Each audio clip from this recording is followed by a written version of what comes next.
अस्सलाम वालेकुम नाज़रीन, बड़ी खबर के डिजिटल प्लेटफॉर्म के साथ मैं हूं आपकी मेज़बान आमना मजीद। पिछले महीने में जिस तरीके से पाकिस्तानी आवाम पर बिजली के ओवर बिलिंग और महंगी बिजली का जो अजाब डाला गया था, उसके बाद पाकिस्तानी आवाम तो तिलमिला उठी थी और उन्होंने अपनी ऑन पर बड़े प्रोटेस्ट भी किए, एहतजाज भी किए थे, लेकिन बाकायदा तौर पर वो बाहर ना निकले ताकि एटलीस्ट जो हमारे अहदेदारान है, हमारी हुकूमत है, उसके कानों पर जूं रेंगे और वो इन तमाम मामलात को हल करे। लेकिन पाकिस्तानी अवाम भी शायद बहुत सारी महरूमियों का शिकार हो चुकी है और इतने सारे दबाव, इतने प्रेशर उन पर डाल दिए जाते हैं कि वो भी शायद इस चीज़ के आदी हो गए।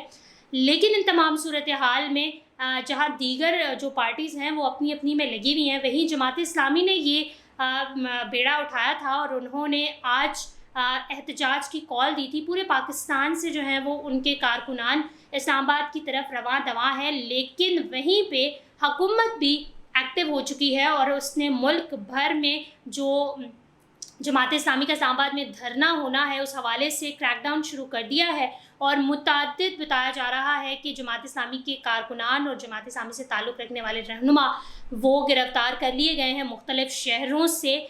जमात इस्लामी के सरबराह जो हैं वो हाफ़िज़ नईमुर रहमान, उनकी सरबराही में इस तमाम जो इस्लामाबाद की तरफ धरने का उन्होंने कॉल दी थी, उनकी सरबराही में ही कॉल दी गई और तमाम जो जमात इस्लामी के कारकुनान और रहनुमा हैं उनको बताया गया था कि वो आज के दिन, फ्राइडे के दिन जो है वो इस्लामाबाद पहुँचें और वहाँ पर अपना एहतजाज रिकॉर्ड करवाएं ओवर बिलिंग के ख़िलाफ़। पिछले एक हफ़्ते से उनकी कैंपेन भी इस हवाले से चल रही है, लेकिन आज जो है वो कल से जो पंजाब पुलिस स्पेशली और इस्लामाबाद पुलिस वो काफ़ी एक्टिव दिखाई देती है और उन्होंने जमात इस्लामी के रहनुमाओं और जो ज़िम्मेदार हैं उनके घरों पर छापे मारना शुरू कर दिए हैं। घरों पर छापे मारना तो बहुत आम सी रवायत हो चुकी है शायद पाकिस्तानी पुलिस के लिए और पाकिस्तानी इदारों के लिए, जिस तरीके से वो किसी भी सियासतदान के घर, किसी भी एक आम इंसान के घर बिना वारंट के और बिना जो तहकीक किए छापे मार देते हैं और सिर्फ जो है वो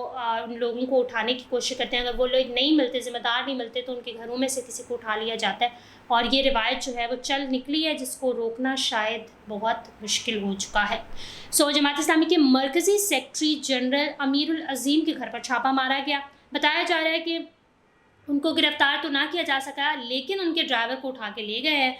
इसके अलावा मरकज़ी सेक्रेटरी जनरल ने कहा कि धरने से रोकने के लिए ये तमाम इक़दामात किए जा रहे हैं और जमात इस्लामी लाहौर, ज़ियाउद्दीन अंसारी और दीगर ज़िम्मेदारान के घरों पर भी छापे मारे गए।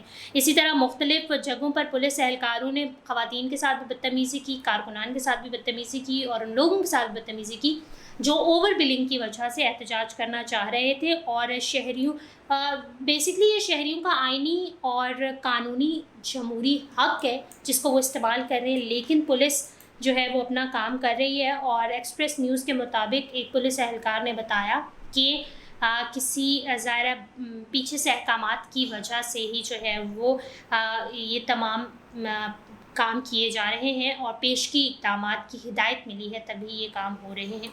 गिरफ़्तारियों की अगर बात करें तो जमात इस्लामी पीपी के 28 रहनुमाओं को बताया जा रहा है कि गिरफ़्तार किया जा चुका है। इसके अलावा बहावलपुर में 8 ज़िम्मेदारान को गिरफ़्तार किया गया। जमात इस्लामी लाहौर से अमीर ज़ियाउद्दीन को गिरफ़्तार किया गया। लोधरा के ज़िलई अमीर डॉक्टर ताहिर चौधरी, टेक्सला के अवैस असलम मिर्ज़ा और एहसन अब्दाल के अमीर नूरुल अमीन को गिरफ़्तार किया गया है। ये तमाम सूरत हाल है। इसके अलावा अगर इस्लामाबाद की स्पेसिफिकली बात करें तो इस्लामाबाद में दफ़ा 144 को नाफिज़ कर दिया गया है और बताया जा रहा है कि ज़्यादा क्राउड इकट्ठा नहीं किया जा सकता क्योंकि दहशत गर्दी का ख़तरा है और किसी भी किस्म की कोई भी गलती की गुंजाइश मौजूद नहीं है। इस वजह से ये एहतजाज नहीं किया जा सकता। लोग इकट्ठे होंगे और क्राउड जो है वो अभी फ़िलवक्त ऐसी सूरत हाल नहीं है कि लोगों का हजूम बर्दाश्त किया जा सके। लोगों को एक जगह इकट्ठा करना दहशतगर्दी के ख़तरे को मज़ीद बढ़ाने के काबिल होगा। इसलिए तमाम तैयारियां जो हैं वो सिक्योरिटी एहलकारों की जानिब से भी कर ली गई हैं और जमात इस्लामी के जो काफ़िले हैं वो रवां दवां हैं पूरे पाकिस्तान से इस्लामाबाद की तरफ।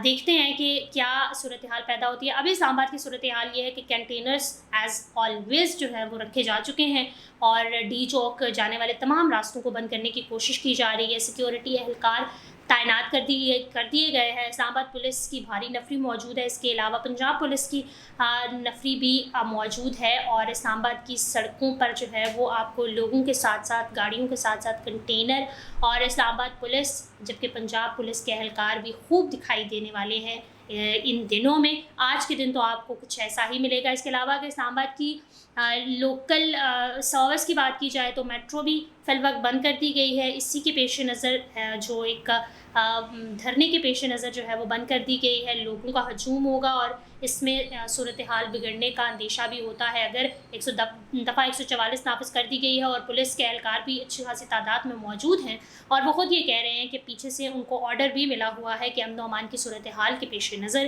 یہ تمام اقدامات کیے جائیں. گرفتاریوں کا سلسلہ بھی جاری ہے تو کہیں نہ کہیں صورتحال بگڑ بھی سکتی ہے. اسی وجہ سے اسلام آباد کی جو انتظامیہ ہے انہوں نے پیش کی اقدامات کر لیے ہیں اور یہ تمام صورتحال پیدا ہوئی ہے جس کی وجہ سے جو لوکلز ہوتے ہیں نا اسلام آباد منڈی کے اور گرد و نواح کے ان کو بڑا مسئلہ پیش آتا ہے. ان کے لیے بڑی پریشانی کا سبب بن جاتا ہے. اسکولز، یونیورسٹی، کالج، آفیسز، گاڑیاں ایون بند کر دی جاتی ہیں تو یہ صورتحال پیدا ہو جاتی ہے.